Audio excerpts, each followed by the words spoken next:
Kuri iki cyumweru uwahoze ari perezida w'Uburusiya akaba anungirije umuyobozi w'akanama k'umutekano k'igihugu Dmitry Medvedev yavuze ko Moscow irimo gukora uburyo bwo kurimbura bukomeye kurushaho abushingiye ku mahame mashya, akangisha kuzabikoresha ku burenganzira nibiba ngombwa ikaze.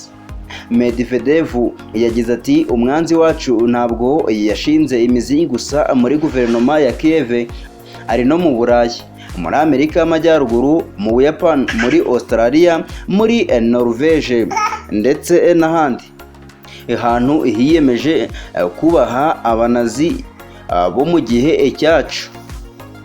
Yakomeje agira ati iyi niyo mpamvu twongera ikorwa ry'uburyo bukomeye bwo kurimbura, harimo n'uburyo bushingiye ku mahame mashya. Ntabwo yasobanuye neza aya mahame mashya, ariko bigaragara ko yerekezaga cyane cyane ku gisekuru gishya cy'intwaro za hypersonic, intwaro ibisasu bigenda ku muvuduko ukubye uw'ijwi inshuro nyinshi.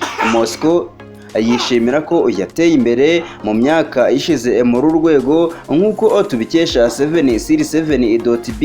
ubwoba igitekerezo cy'intambara ya kirimbuzi cyagarutse nyuma y'igitero cy'Uburusiya muri Ukraine muri Gashyantare, gishimangira akaga umutekano w'isi yose urimo itigeze ibamo kuva mu ntambara y'ubutita. Mu mezi ashize ibitero by'ingabo z'Uburusiya byateje ubwoba ko Moscow itekereza gukoresha intwaro zayo za kirimbuzi kugira ngo ihindure uko urugamba rwifashe. Muri iki cyumweru perezida w'Uburusiya Vladimir Putin yavuze ko badateganya kwitabaza izo ntwaro kuko atari abasazi, ariko yongeraho ko ari uburyo bwo kwirwanaho bugamije gusubiza ubushotoranyi bwose ku gihugu cye.